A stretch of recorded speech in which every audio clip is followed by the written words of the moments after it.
sobre una superficie cerrada o sobre una superficie gaussiana, como la llamábamos, es igual a la carga que encierra esa superficie sobre la permitividad del vacío. Esa superficie, recuerden que es una superficie matemática, no tiene por qué tener existencia física.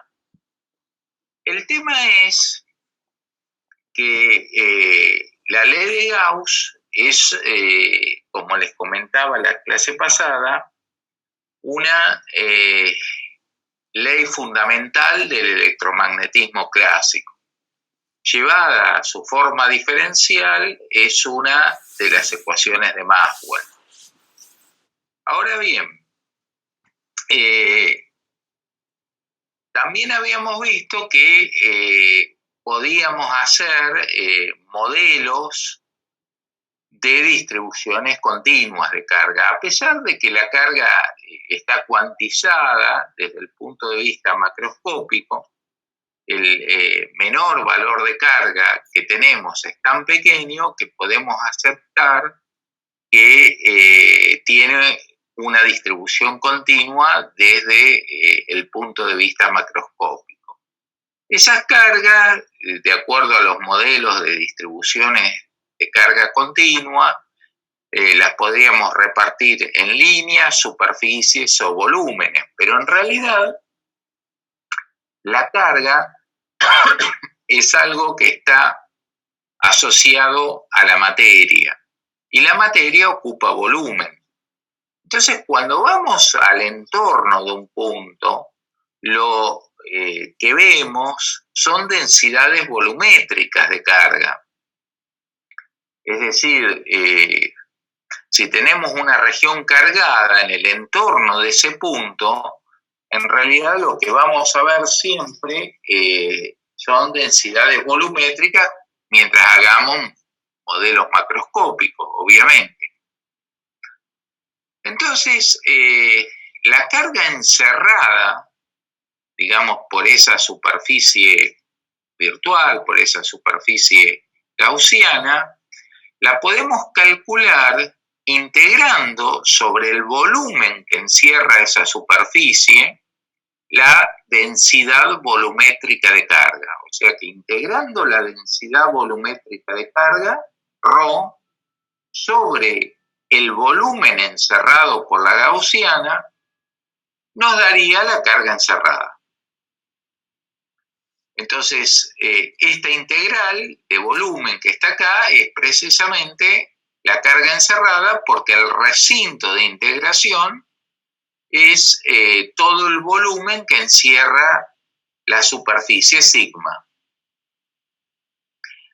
Entonces, con respecto al primer miembro del flujo del campo eléctrico a través de esa superficie, ustedes han visto en análisis matemático que existe un teorema, que es el teorema de la divergencia, o teorema de Gauss-Ostrogradski, donde les dice que el flujo de un campo vectorial evaluado sobre una superficie cerrada es igual a la divergencia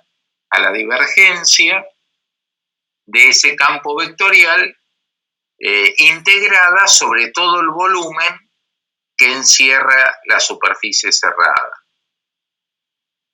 En este caso, el campo vectorial es el campo eléctrico. Y el operador divergencia lo vamos a poner de la siguiente manera.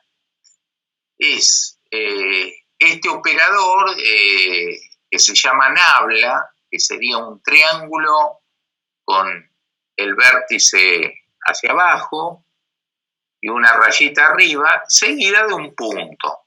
El mismo punto que usamos para hacer un producto escalar. Eso significa divergencia y después del punto colocamos la función vectorial que corresponda. En este caso tenemos un campo eléctrico, pero puede ser cualquier campo vectorial en forma general. Lo que hace ese operador divergencia es tomar la función vectorial y transformarla en una función real, en un escalar. No confundan esta simbología con la de gradiente, que ya lo vamos a ver, porque el gradiente no tiene el punto. Y se usa el mismo operador para simbolizar el gradiente, pero sin el punto. Y luego del operador se coloca a continuación, para el caso del gradiente, una función escalar y el gradiente la transforma en un vector. Si bien la nomenclatura, digamos, es parecida, son conceptos diferentes. En este caso estamos hablando de divergencia. La divergencia toma el campo vectorial y lo transforma en un escalar. Y, bueno, en general, la divergencia de un campo vectorial que se calcula en el entorno de un punto, es un concepto puntual. Hay que evaluar la divergencia en un punto o en cualquier punto genérico del espacio. La divergencia de ese vector, digamos, está relacionada con las fuentes del campo vectorial. Y ahora lo vamos a ver, en este caso, para el campo eléctrico. Entonces, fíjense que si aplicamos el teorema de la divergencia al primer miembro, a la parte del flujo, nos queda que el flujo del campo eléctrico sobre la gaussiana es la integral de la divergencia del campo, que es una función escalar, como les decía, integrada sobre todo el volumen que encierra esa superficie gaussiana. Pero fíjense que el recinto de integración que aparece en el primer miembro es el mismo recinto de integración que aparece en el segundo miembro de la ley de Gauss, o sea, es el volumen encerrado por la gaussiana. Entonces, observen que si ε0 es una constante, la permitividad del vacío, la podemos poner adentro de esa integral y al estar igualadas estas dos integrales en el mismo recinto, los integrandos son iguales. O sea que la divergencia del campo eléctrico, fíjense que es igual a ρ sobre ε0. Eso significa que si la divergencia del campo eléctrico da un número, por ejemplo, positivo, significa que en ese lugar donde estamos evaluando la divergencia y da positivo, hay fuentes de campo eléctrico, o sea, hay cargas, las fuentes de campo eléctrico son cargas, que son positivas. Si la divergencia daría negativa, quiere decir que ahí, en ese lugar, hay cargas negativas. Y en el entorno del punto, esas cargas, ¿cómo las vemos? Como densidades volumétricas. Porque recuerden que la carga está asociada a la materia y la materia ocupa volumen. Entonces, si tenemos una región del espacio donde la divergencia es nula, quiere decir que ahí no hay cargas. Es decir, en ese lugar no hay cargas. Está libre de cargas el espacio. Puede haber campo eléctrico, porque las cargas pueden estar en otro lugar, pero si la divergencia da nula, ahí no hay carga. Un poco así, esa sería una primera aproximación a el concepto de la divergencia del vector, más allá de la forma de calcularlo.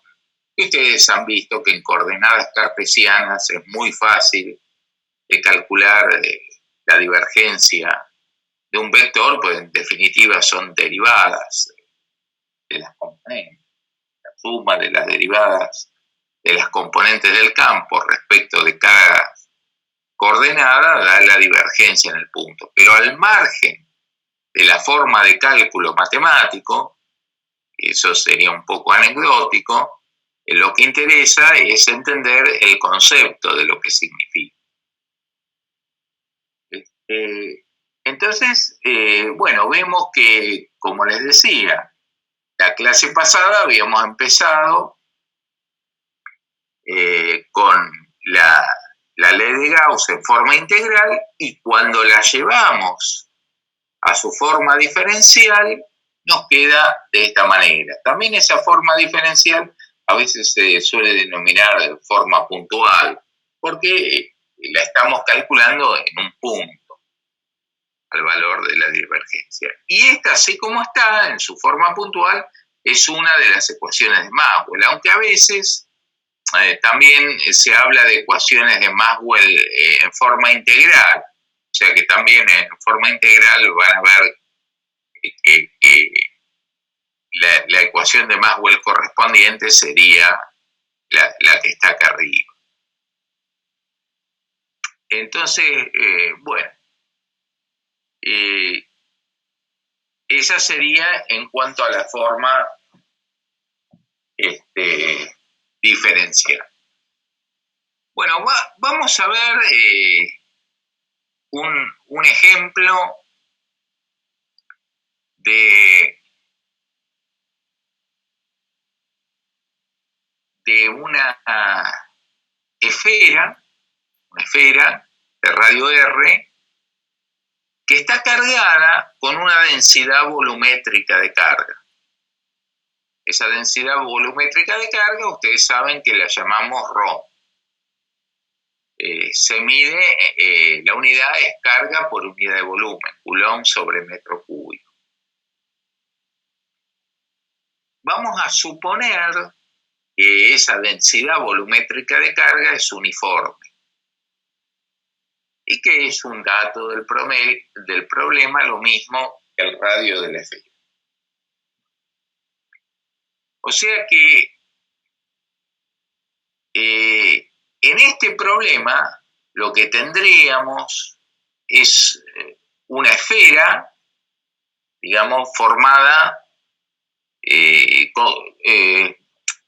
con una densidad volumétrica de carga. En todos los puntos de la esfera la densidad volumétrica de carga es la misma. Eso sería el enunciado del problema. Entonces, sabemos que acá, al tener cargas, las cargas son fuentes de campo eléctrico. Entonces, vamos a tener campo eléctrico tanto adentro de la esfera como afuera de la esfera.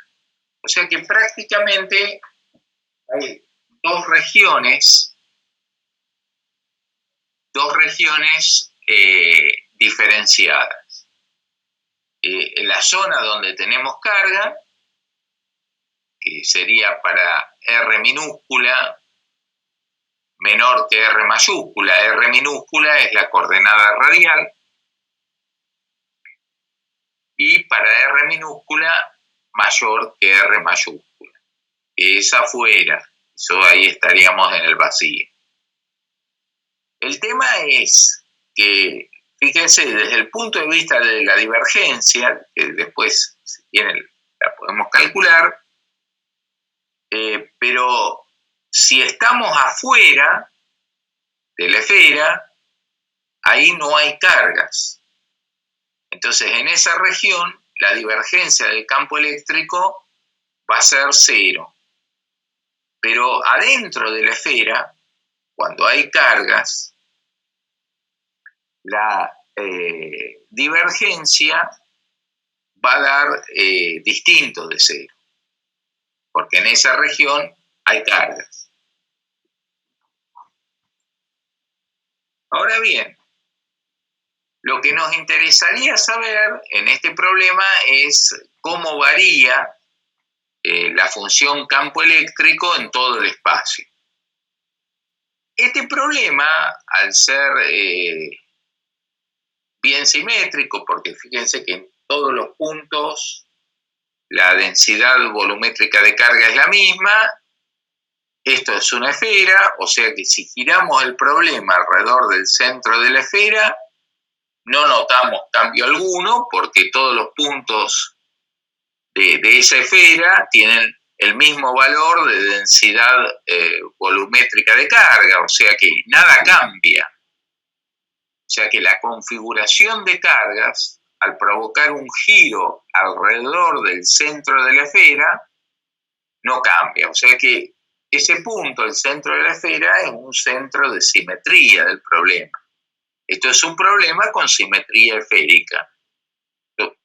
Fíjense que si la configuración de cargas no cambia, tampoco va a cambiar lo que da el campo eléctrico, la configuración de campo eléctrico.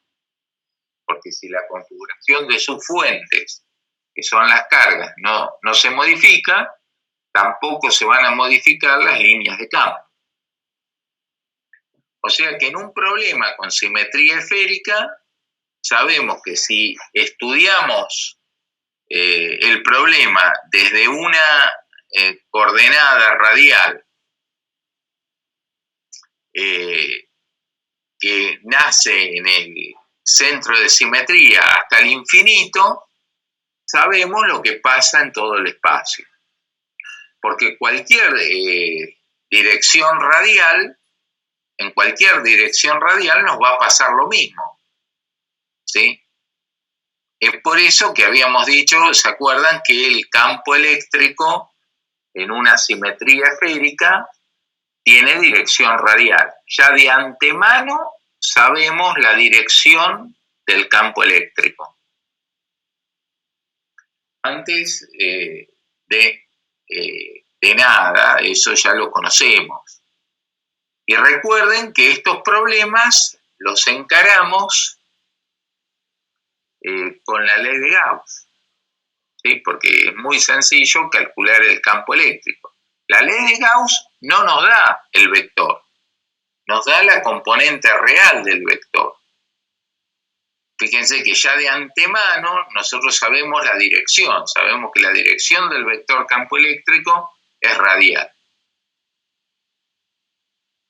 Entonces, fíjense, vamos a hacer un análisis adentro de la esfera.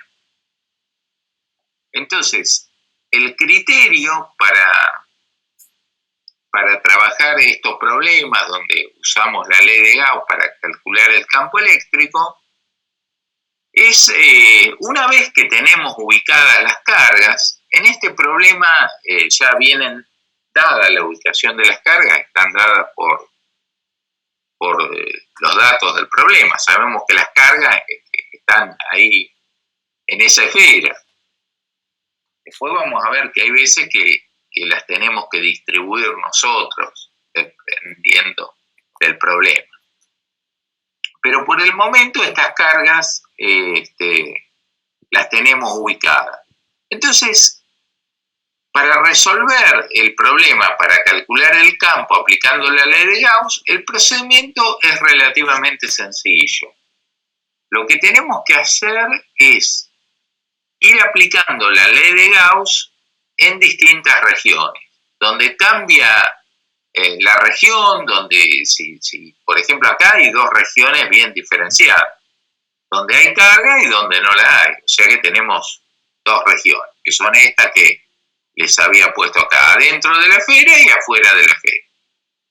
Entonces, tomamos la ley de Gauss, por ejemplo, empezamos adentro de la esfera, o sea, para R minúscula mayor que R minúscula, acá, perdón, me confundí, acá puse mal el signo, porque estoy haciendo adentro de la esfera. No, perdón, estaba mirando mal. Empezamos por R afuera de la esfera. Entonces, no, disculpen, había pasado una diapositiva más. Acá, análisis adentro de la esfera. Bien. Entonces, acá adentro, digamos, tomamos una gaussiana, que sabemos que esas gaussianas en simetría esférica son esferas, y esa gaussiana va por adentro de la esfera. Entonces, la carga encerrada por esa gaussiana no es complicado de calcular en este caso, porque la densidad volumétrica de carga es uniforme. Entonces, fíjense que si a la densidad volumétrica de carga ρ la multiplicamos por el volumen que encierra esta gaussiana, que sería el volumen de una esfera, que es 4/3 por pi por radio al cubo, donde R minúscula sería el radio de la gaussiana, esto nos da la carga que encierra esa gaussiana que va por adentro de la esfera con cargas. ¿Se entiende? Entonces, fíjense que tenemos el flujo del campo eléctrico evaluado sobre la gaussiana igual a la carga encerrada, donde reemplazamos la carga encerrada por ρ, 4/3 de pi de r cubo, sobre epsilon 0. Y como siempre, digamos, el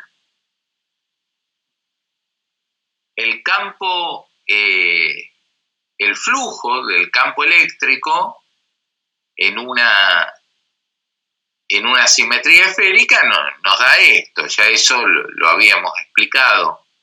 Entonces no me voy a detener demasiado. Esto es la componente real del campo eléctrico y esto es el área de la superficie gaussiana. Entonces, despejamos el valor de la componente real del campo y obtenemos que es ρ por r sobre 3 epsilon 0. Fíjense que acá adentro el campo varía linealmente adentro de esa esfera. Como vector lo multiplicamos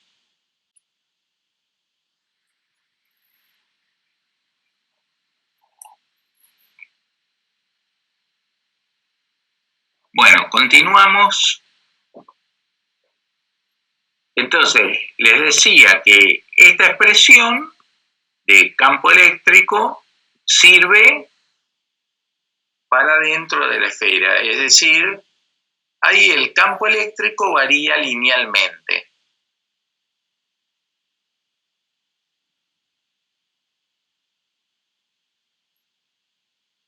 Ahora vamos a hacer el análisis afuera de la esfera.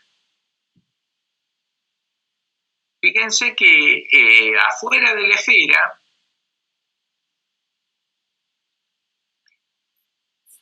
tomamos una gaussiana, siempre el procedimiento ahora es el mismo, tomamos una gaussiana por afuera de la esfera y, digamos, la carga encerrada, cuando encerramos,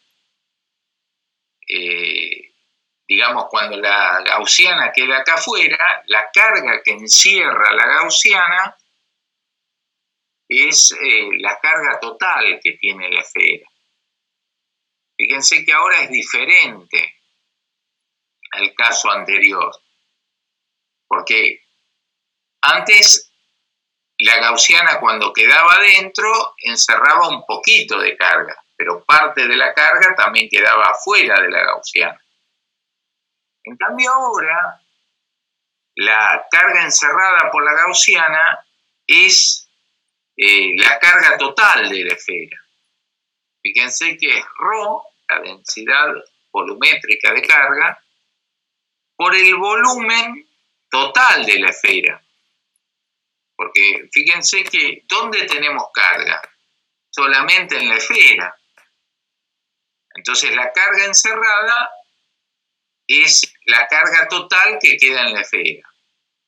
Fíjense que aunque la gaussiana es una esfera de mayor radio que la esfera con cargas, digamos, la carga solamente está en la esfera de radio R mayúscula. Entonces, eso marca una diferencia en cuanto a la función que vamos a obtener. Porque fíjense, el flujo del campo en la simetría esférica, no lo explico en detalle, de nuevo, como ya lo expliqué la clase pasada, pero nos da esto, es la componente real del campo, 4pi r minúscula al cuadrado. Fíjense que r minúscula ahora es el radio de la gaussiana, que es mayor que el radio de la esfera cargada. Y eso lo igualamos a la carga total encerrada sobre epsilon c. Pero fíjense que ahora todo lo que quedó en el segundo miembro no depende de R minúscula. Eso, si tuviésemos números, es una constante. Si haríamos las cuentas, acá nos queda una constante. Cuando pasamos 4pi r cuadrado al otro lado, obtenemos la variación de la componente real del campo con la coordenada r. Pero fíjese que acá la variación del campo varía con 1 sobre r al cuadrado. Digamos, no varía linealmente. Multiplicamos por versor r y tenemos, como siempre, el vector radial. Recuerden que siempre en las simetrías esféricas el campo eléctrico tiene dirección radial o también podría ser nulo. Entonces fíjense que acá,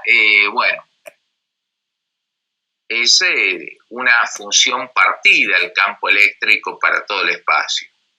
Fíjense que para la región con carga nos queda, digamos, adentro de la esfera nos queda una variación lineal. Y afuera de la esfera, una variación que depende de 1 sobre r cuadrado. Fíjense que si esto lo graficamos, ¿sí? Desde 0, desde la coordenada radial 0, hasta r, que es el radio de la esfera, varía linealmente. Y afuera, ya cuando hay vacío, digamos, ahí varía con 1 sobre r. Esto que está acá es proporcional a 1 sobre r. Lo puse así para no volver a copiar, digamos, toda la función.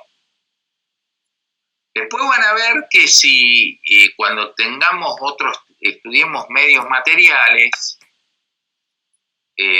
por ejemplo en el caso de los dieléctricos, acá podríamos tener en la interfase material vacío, digamos, podríamos tener un salto en cuanto a la función campo.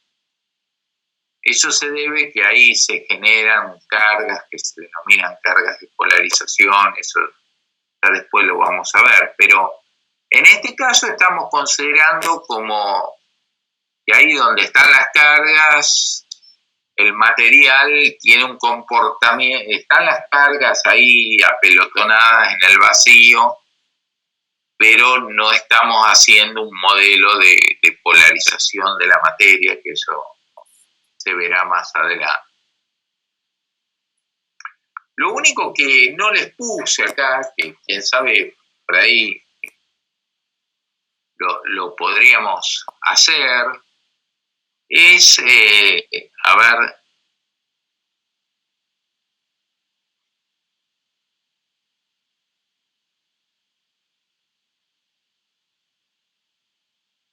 si lo podemos hacer.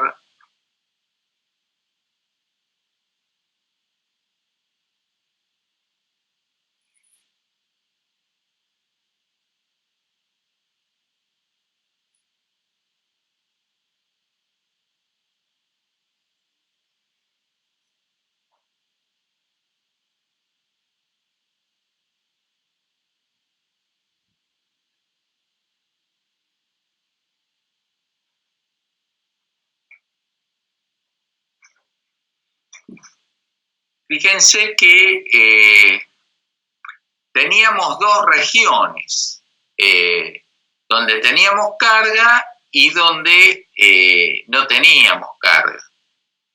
Es decir, en el caso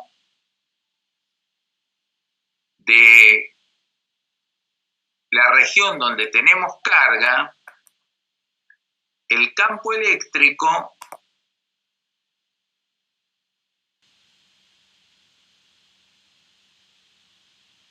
es ρ por R sobre 3 epsilon 0 versor R.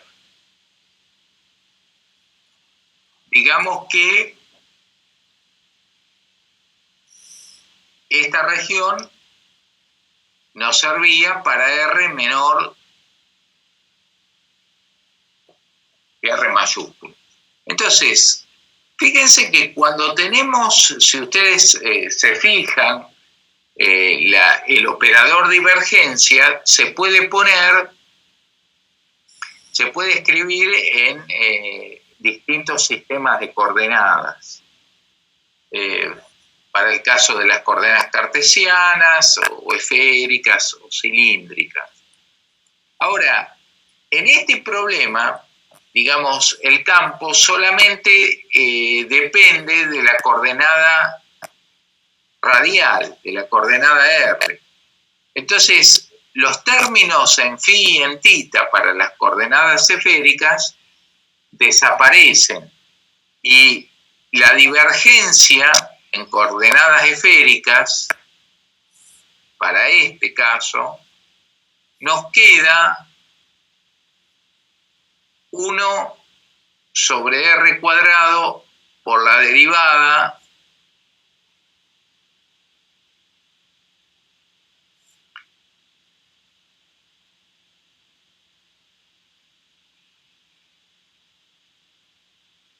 de R cuadrado por la componente real del campo respecto de R. Y acá después vienen otros términos que ustedes se pueden fijar en los apéndices, en el apéndice matemático. Pero, digamos, en estos problemas, el campo solamente depende de R, no depende de las coordenadas angulares. Entonces, fíjense que lo que dice esta ecuación, bueno, esto es una matemática, ¿no? Matemáticamente la divergencia la tendrían que calcular así. Entonces, fíjense que ER, o sea, esto es la componente radial del campo. Entonces, R cuadrado por E sub R, que es lo que hay que derivar, es Rho por R cubo sobre 3 epsilon 0. Entonces, si derivamos esto, ¿sí? Si derivamos esta función, o sea, hacemos la derivada de R cuadrado por E sub R respecto de R, derivamos esta función, nos queda que la derivada de R cubo es 3R cuadrado, ¿sí? Que con el 3 de abajo se simplifica y queda Rho por R cuadrado sobre epsilon 0. Entonces, fíjense que la divergencia es 1 sobre R cuadrado por esta derivada que acabamos de hacer. Entonces, la divergencia del campo eléctrico es 1 sobre R cuadrado por Rho por R cuadrado sobre epsilon 0. Entonces, R cuadrado se va con R cuadrado y nos queda Rho sobre epsilon 0. Que fíjense que es lo que nos tiene que dar. Porque la divergencia del campo eléctrico en una región donde hay cargas es Rho sobre epsilon 0. Eso es lo que dice la ley de Gauss en forma diferencial. Si esto mismo, recuerden que para R mayor que R mayúscula, lo que habíamos obtenido era que el campo eléctrico era Rho por R cubo sobre 3 epsilon 0 R cuadrado per sol R. O sea que si no me equivoco, digamos, esto era lo que habíamos obtenido recién. Esto era para R minúscula mayor que R minúscula. Esto es afuera de la esfera. O sea, donde hay vacío. Y en el vacío no hay cargas. ¿Sí? Entonces acá, en el vacío, si calculamos la divergencia del campo eléctrico, ¿cuánto nos tiene que dar? Nos tiene que dar 0, porque ahí no hay cargas. Entonces, fíjense que si hacemos el cálculo de la divergencia, fíjense que les vuelvo a escribir acá la expresión de cálculo de la divergencia. Es 1 sobre R cuadrado por la derivada de R cuadrado por la componente real del campo, y esa derivada es respecto de R. Y acá, bueno, sigue así, pero estos términos dan 0 porque, digamos, no varía el campo con las componentes angulares. Solamente nos interesa este término. Entonces, fíjense que acá R cuadrado por el campo, por la componente del campo, tengo que multiplicar esto que está acá por R cuadrado, pero R cuadrado que está dividiendo y el que está multiplicando se nos van a simplificar.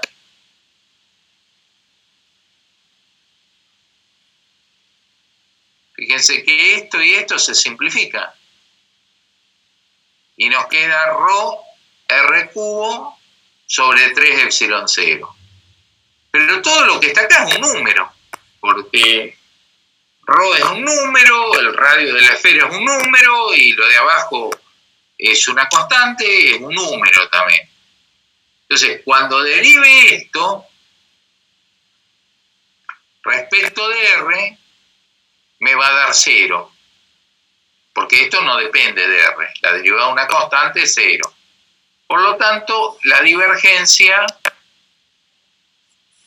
es 0, que es lo que dice la ley de Gauss. Esto es afuera de la esfera.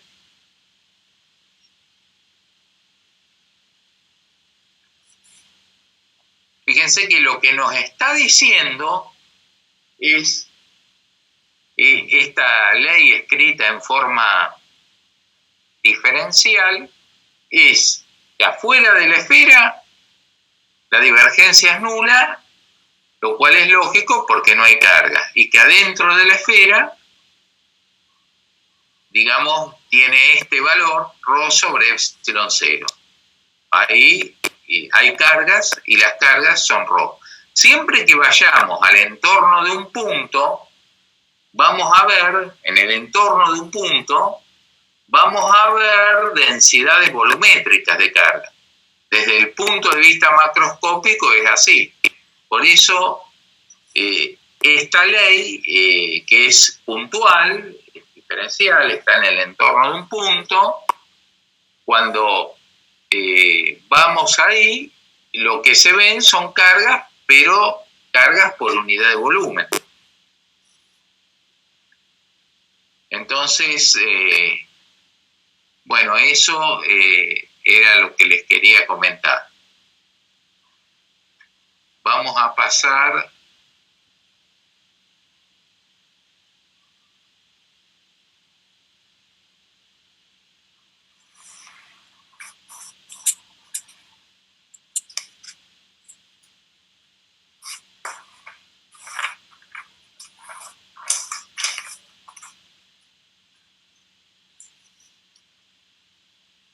a hacer un problemita.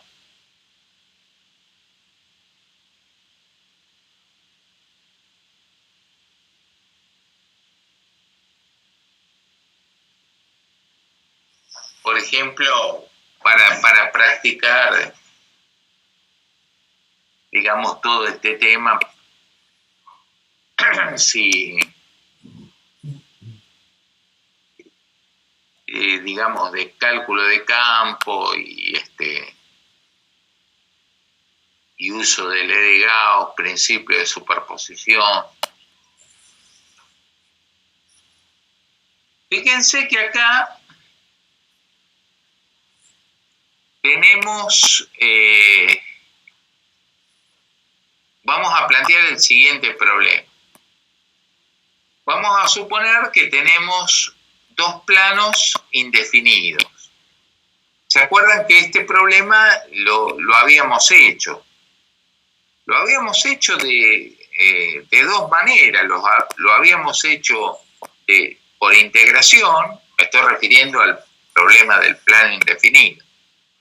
Lo habíamos hecho por integración y también por Gauss.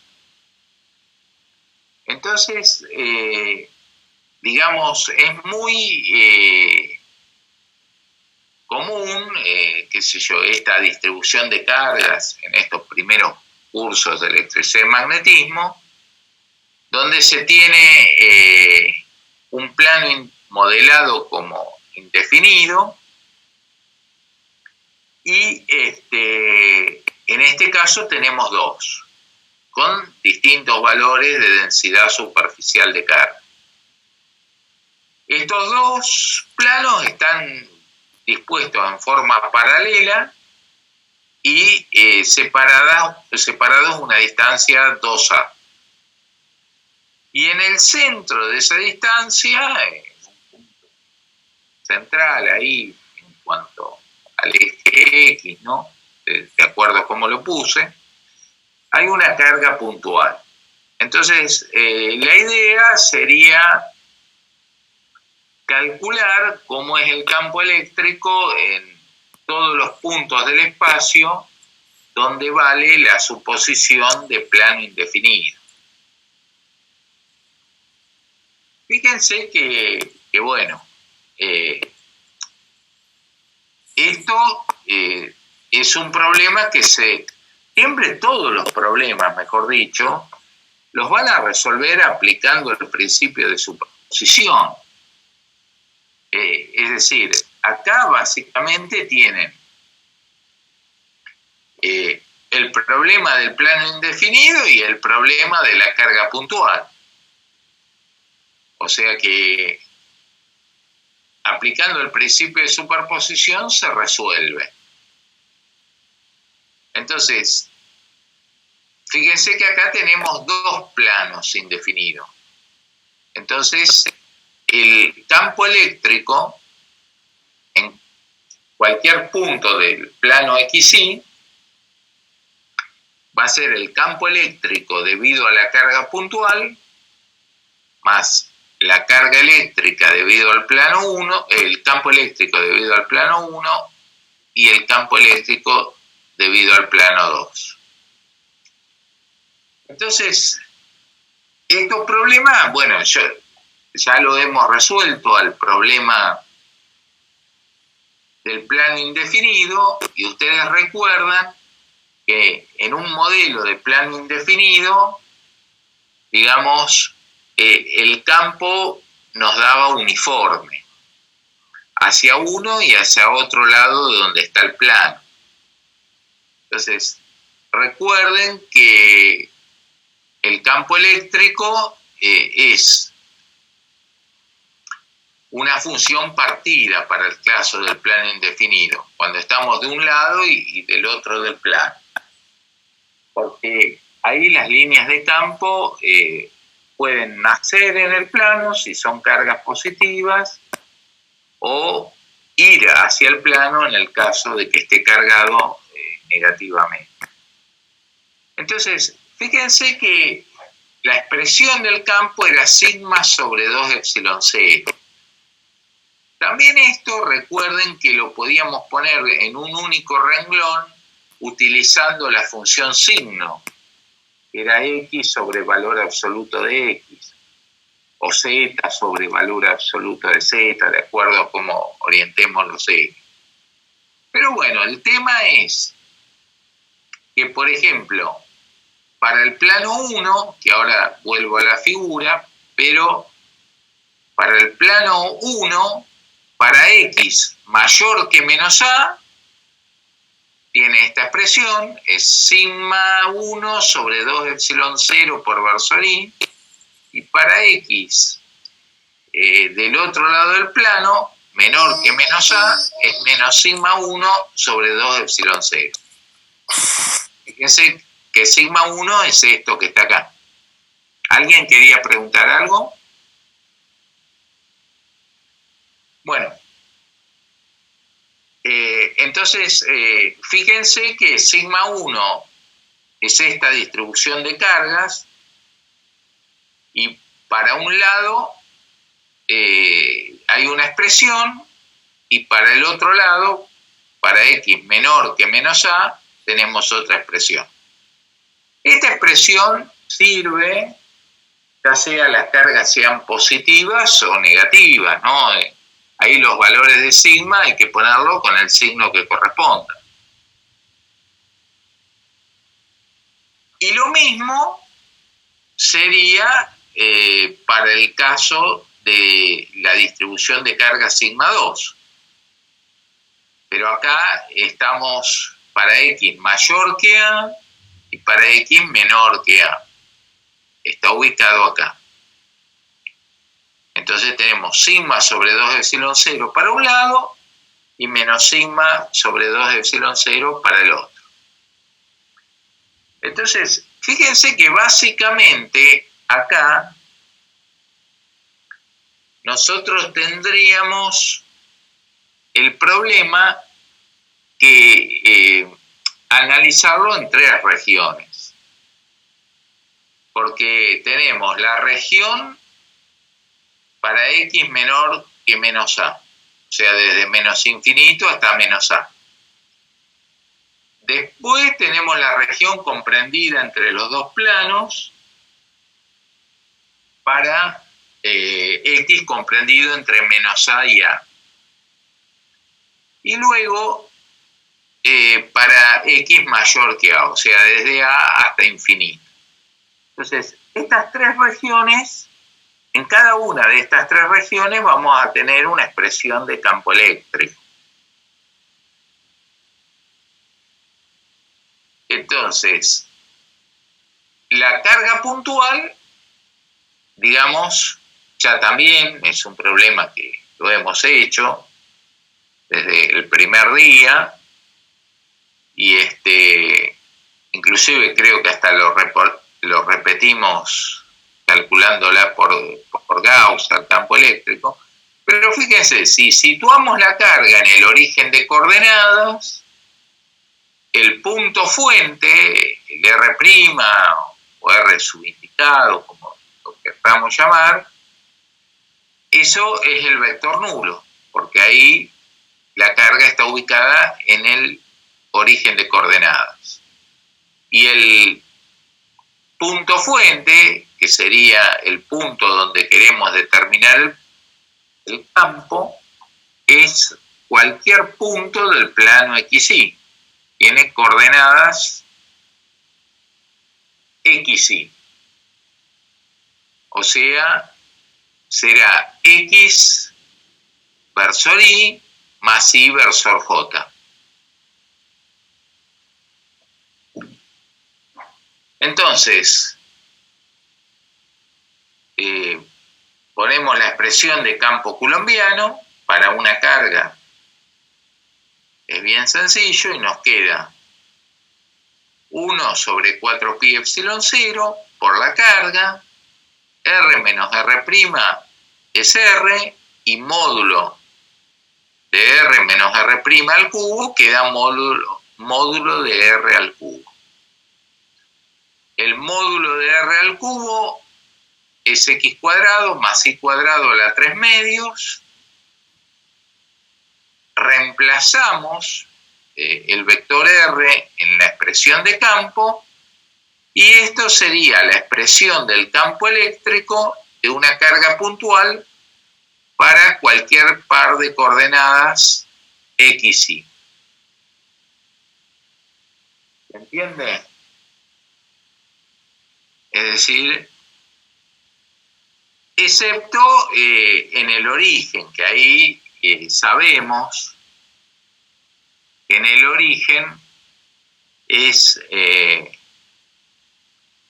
nulo. Miren, a propósito de esto, voy a aprovechar ahora el problema que hice anteriormente para volver a comentar algo que les había comentado al principio. Para el caso de una carga puntual. Ustedes se acuerdan que cuando tenemos una carga puntual, si ponemos la expresión del campo que da la ley de Coulomb justo donde está la carga, en el lugar donde está la carga, esa expresión da infinito y ahí el campo no puede ser infinito. Pero eso lo habíamos comentado porque era una cuestión del modelo. Entonces, volviendo acá atrás a este problema de la esfera que hicimos recién, fíjense que una carga puntual la podríamos ver como una pelotita, ¿sí?, que está formado por cargas distribuidas, digamos, en volumen.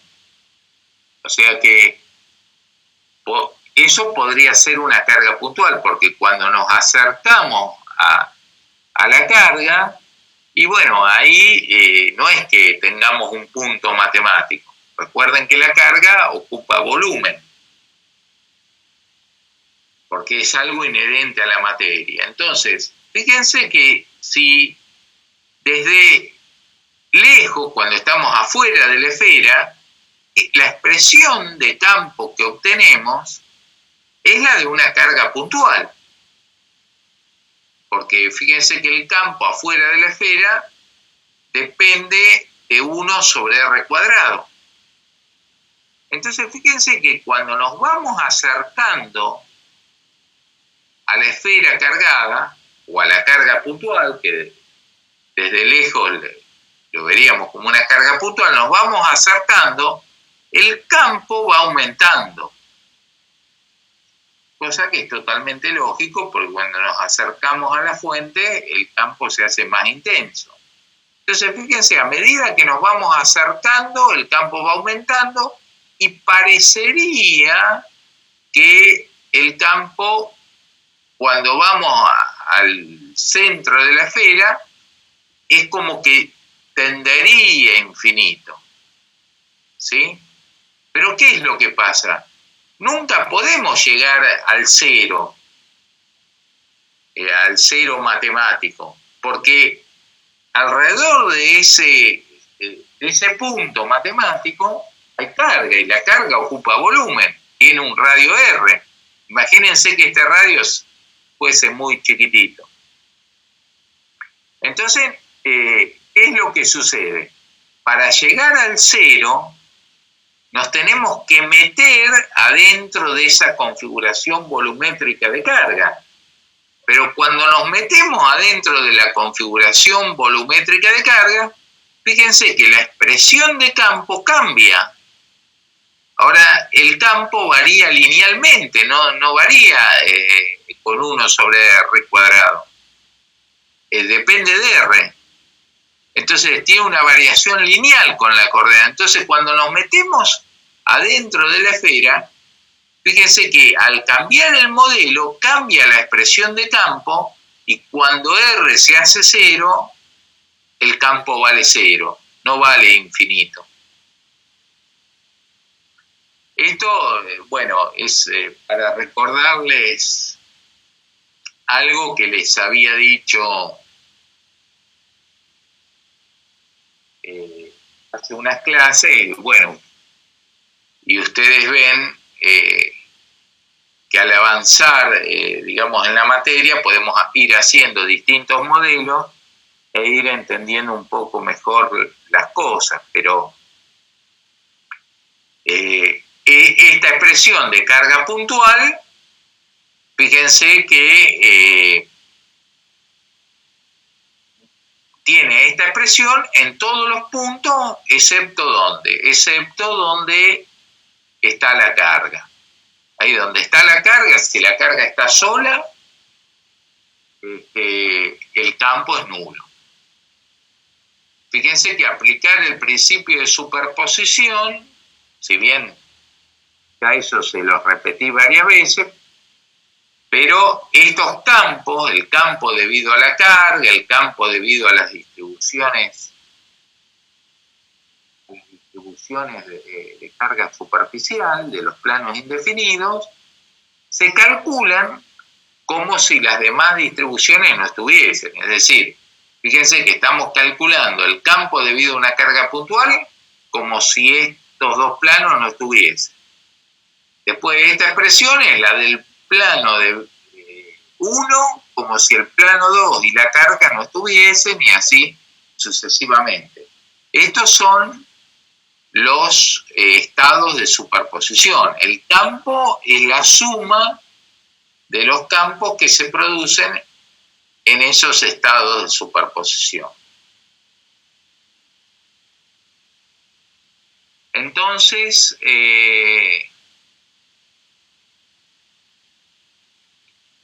fíjense que acá vamos a calcular el campo eléctrico. Sí, excepto en las regiones donde hay carga, que ahí tenemos que ir sobre la carga y podemos tener singularidades. Entonces, fíjense que para X menor que menos A, o sea, X menor que menos A es esta zona desde menos infinito hasta menos A. Ahí tenemos que usar esta expresión menos sigma 1 sobre 2 epsilon 0 para el plano 1.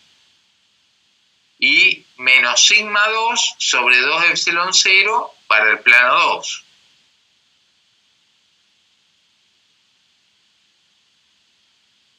Entonces, es lo que tenemos acá. Y estos campos son paralelos al eje X, está en versor Y. Y lo tenemos que sumar a la componente de campo en versor Y que da la carga puntual, a esto que está acá. Y en el eje, en versor J, en el eje Y, solamente nos queda la componente de campo debido a la carga puntual, ya que sumamos vectorialmente.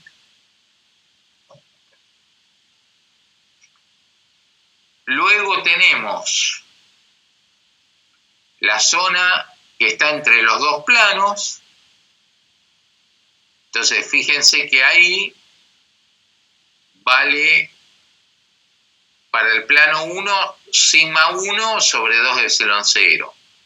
Para el plano 2 menos sigma 2 sobre 2 epsilon 0. Eso también está en versor Y, lo sumamos con la componente de campo en versor Y para la carga puntual, y en versor J solamente nos queda la componente que da la carga puntual. Y hacemos exactamente lo mismo para la región donde tenemos X mayor que A. Ahí es sigma 1, 2 epsilon 0, más sigma 2 sobre 2 epsilon 0, más la componente horizontal o inversor X de la carga. Eso todo nos queda en versor Y, y la componente inversor J es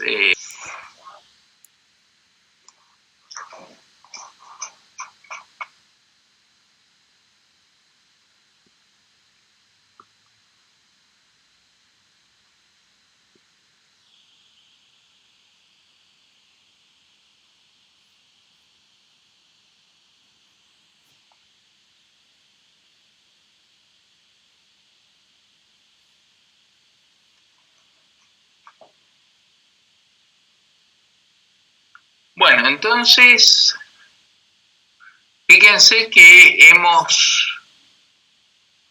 hemos terminado ya este problema. La expresión de campo para todo este conjunto de cargas es una función partida.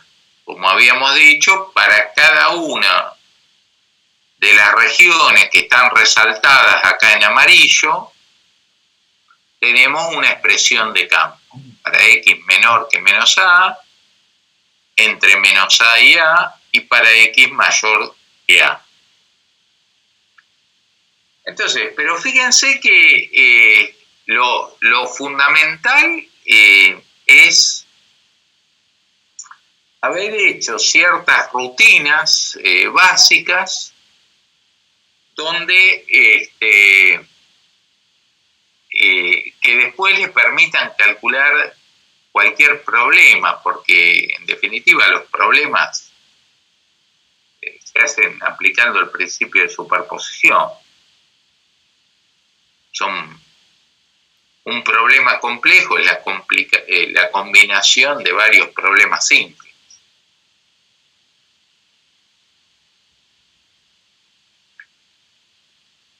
Fíjense, supónganse este problemita. Vamos a suponer que tenemos una línea uniformemente cargada, modelada como infinita. Vamos a suponer que estamos en una región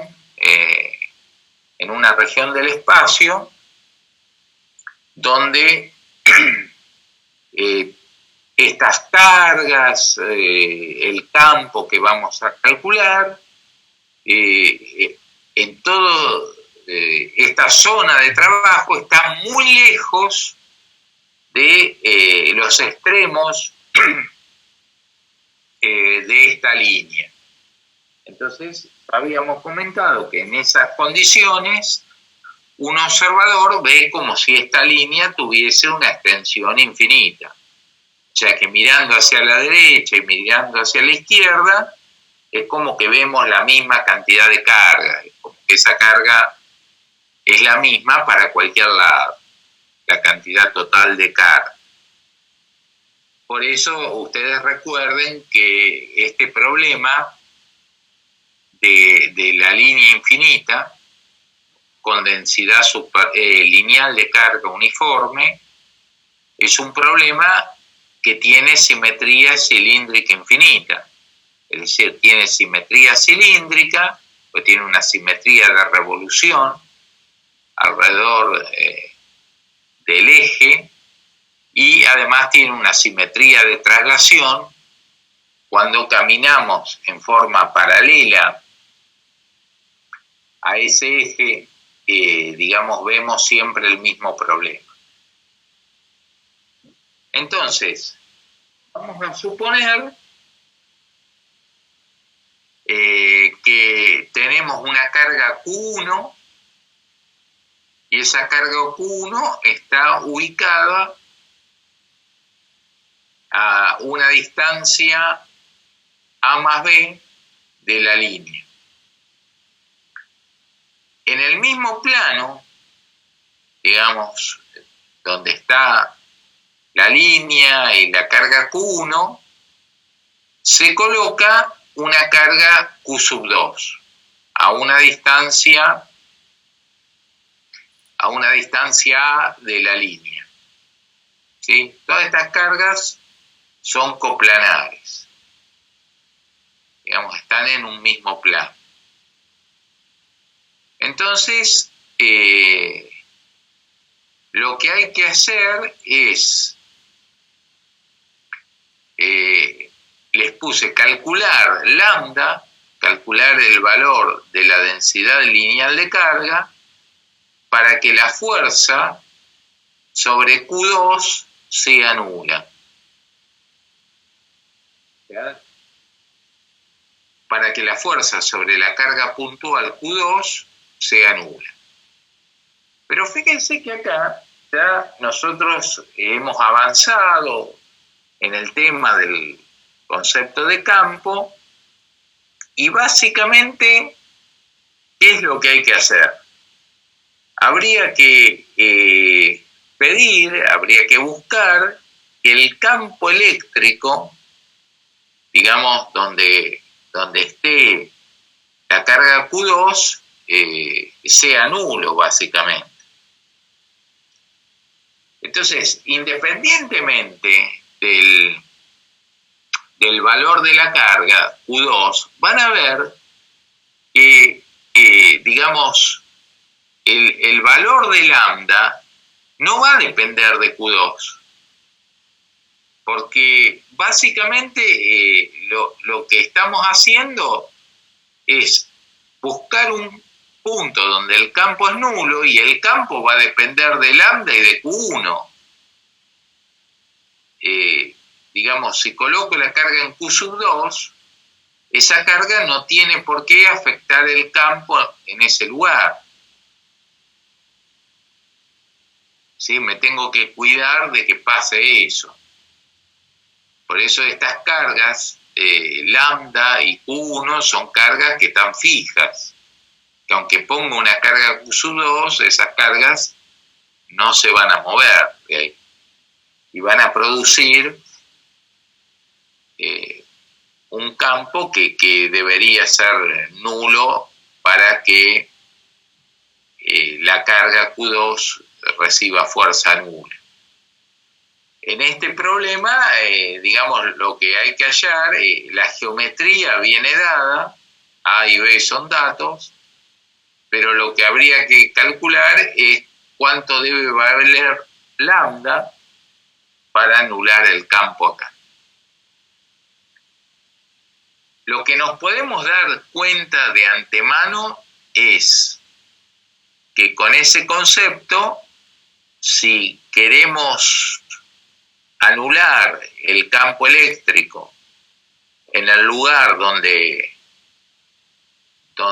ponemos Q2, fíjense que en cuanto al signo de las cargas, tanto Q1 como Q2 tienen que tener el mismo signo. Porque fíjense que si lambda es positivo, el campo apuntaría para abajo, digamos, en el lugar donde está Q2. Y si Q1 es positivo, el campo apuntaría para arriba. Entonces ahí se podrían anular los campos. Y si las dos son negativas, también, porque el campo de lambda iría para arriba y el campo de Q1 iría para abajo, y ahí también podrían anularse. Entonces fíjense que ya, sin hacer cuenta de esas cosas, nos damos cuenta, ¿no?, que el signo de las cargas, Q1 y lambda, tiene que ser el mismo.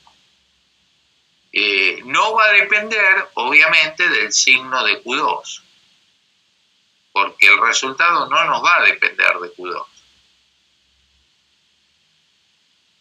Ahora lo vamos a ver. Entonces, fíjense, acá F puse como si lambda y Q1 fuesen positivos. Pero también los podría haber puesto al revés. Fíjense que en cuanto a las fuerzas, esas dos fuerzas tienen que ser opuestas. O sea que la suma vectorial de esas dos fuerzas tiene que ser el vector nulo. Entonces, los módulos de esas fuerzas tienen que ser iguales. Son dos fuerzas opuestas igual. Pero fíjense que el módulo de esas fuerzas es el valor de la carga Q2 por el campo que produce la carga 2, por el campo que produce la carga 1 sobre la carga 2. Y el valor F2 lambda es la carga Q2 por el campo que produce lambda sobre la carga Q2. O sea, el campo sobre 2 debido a lambda y el campo sobre 2 debido a la carga 1. Entonces, fíjense que Q2 y Q2 se simplifican. Es lo que estamos diciendo. Lo que se busca en definitiva es que los campos producidos por cada una de las cargas, o sea, lambda o Q1, sean opuestos e iguales de módulo, ¿no? Es lo mismo. Entonces el resultado no nos va a depender de Q2. Este módulo va a depender de la carga 1 y este módulo va a depender de la carga lambda. Entonces, es el módulo del campo debido a una carga puntual. Es muy sencillo. Es la carga dividido la distancia al cuadrado, por la constante, obviamente. Y el campo debido a la distribución lineal, ya lo habíamos hecho en la clase pasada, la distribución infinita. Recuerdan que lo habíamos hecho por Gauss. Nos quedaba lambda sobre 2πε0 r, donde r era la distancia a la línea. En este caso estamos evaluando el campo en A. Por eso esta distancia es A.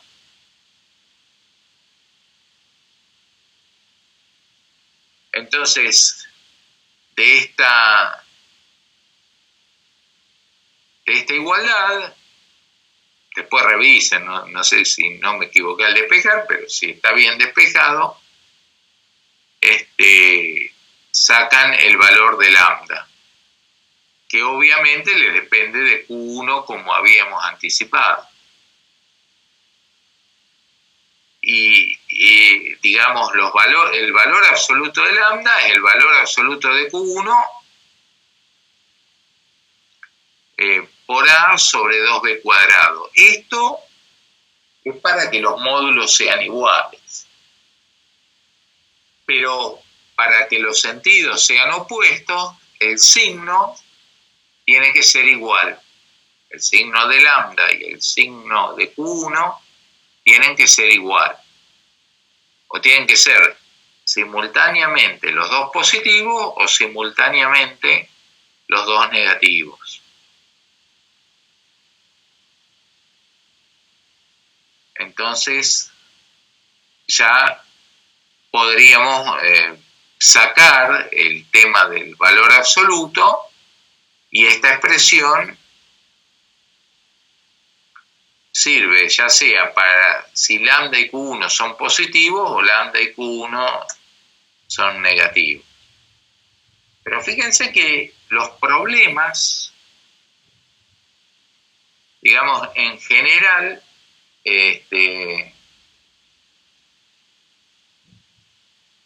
se hacen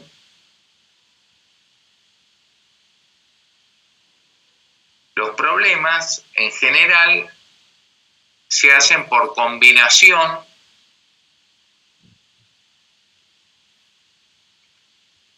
de problemas simples. Ahora vamos a ver.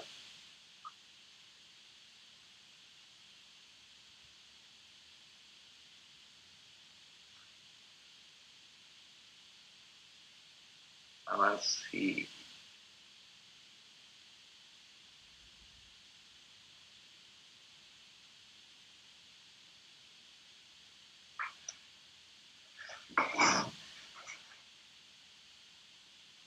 Fíjense, en estos minutos, por ejemplo, les voy a marcar problemas que les conviene hacer. Por ejemplo, fíjense que si tienen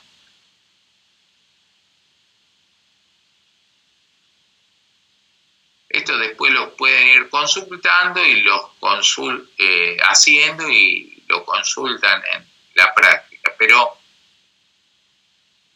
un problema que podrían hacer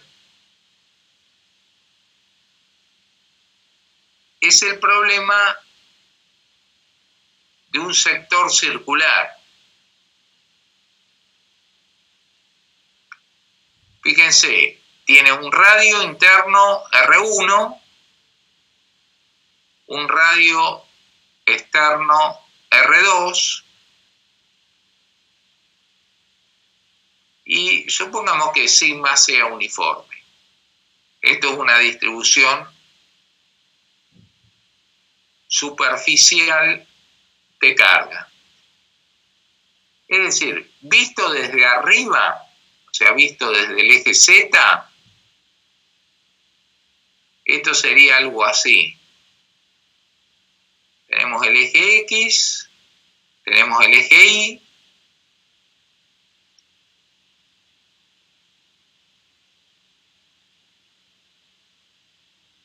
digamos, y el sector circular es algo así. Es como si tuviésemos un trapecio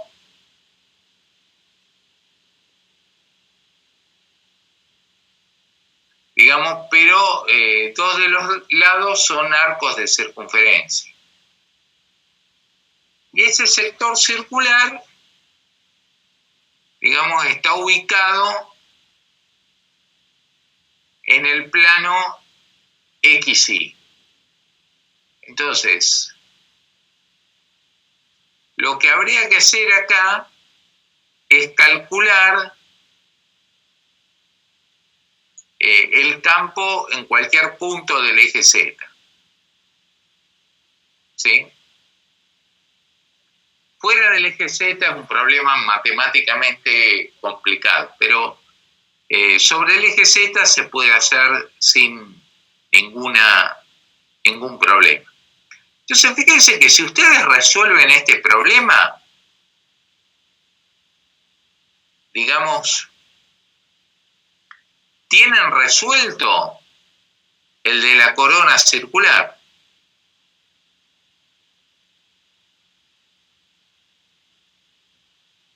O sea, la corona circular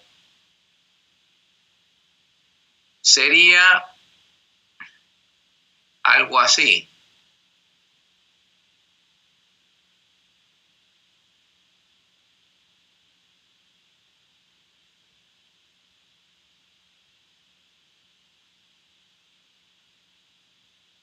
Bueno, esto sería R1, esto sería R2,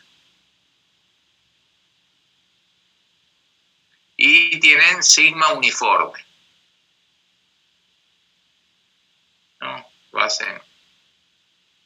Pero este problema ya lo han hecho en la práctica. Pero fíjense que puede salir a partir de este. Si tienen resuelto el anterior, no tienen que hacer más cálculos. Hacen φ1 igual a 0 y φ2 igual a 2pi. Y ya lo tienen resuelto. Fíjense que si tienen este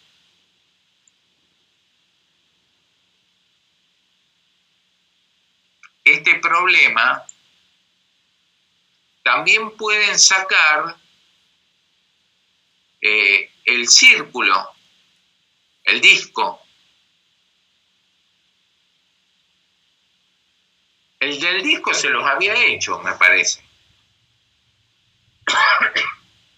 Pero fíjense que yo se los había hecho partiendo del resultado del anillo. Pero podría ser que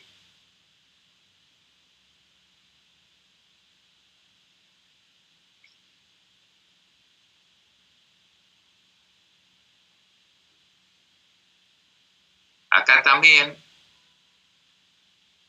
tienen densidad de carga uniforme, sigma uniforme, y este problema sale de haber hecho el de la corona circular, pero ahora R1 es igual a 0 y R2 es igual a R. O sea que fíjense que por el hecho de tener este primer problema, ya acá hacen 3, porque, digamos,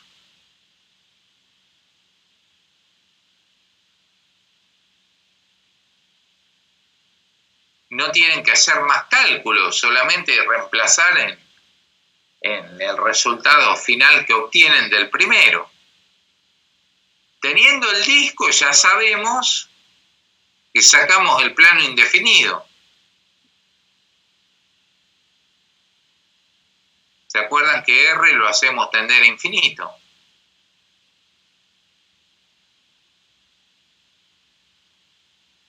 O sea, por el método de integración, ¿no? También el plano indefinido lo hicimos por Gauss. De hecho, que el problema del anillo también se podría sacar a partir de la corona circular, si se hace tender R1 a R2. Pero hay que hacerlo tender de forma tal de que la carga se mantiene constante. Hay que tener cuidado cuando se pasa de una densidad superficial de carga a una densidad lineal de carga. Pero bueno, fíjense que con ese problema del sector circular ya salen unos cuantos problemas. Otro problema que tendrían que hacer es el segmento linealmente cargado. de largo L. Acá también pueden calcular el campo en cualquier punto del espacio. Este problema lo hacen por integración.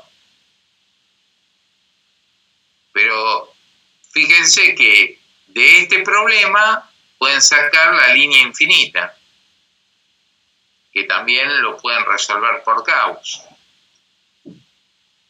Hace entender L infinito y tienen la línea infinita.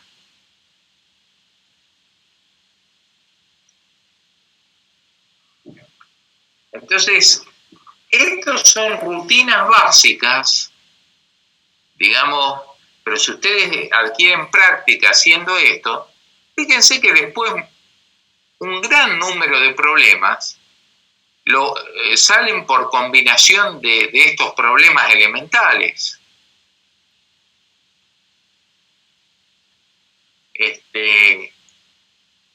Después recuerden que en los problemas que tienen simetría o simetrías, las que vimos, ¿no? Esférica. Esto en cuanto a la conveniencia, salvo que el problema les pida especialmente que lo resuelvan de alguna manera, pero en el caso que tengan simetría esférica, cilíndrica infinita y plana indefinida,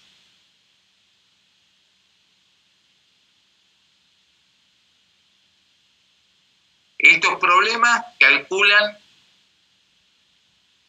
el campo por ley de Gauss. Recuerden que la ley de Gauss vale siempre, ¿no? Pero en estos poquitos problemas les sirve también para calcular el campo. Que en realidad no obtienen el campo, lo que obtienen es la componente real, pero por el análisis previo de simetría ya saben cómo es la dirección del campo y por ende obtienen el vector. Y también, el resto de los problemas, si no están dentro de estas simetrías, calculan el campo eléctrico por integración.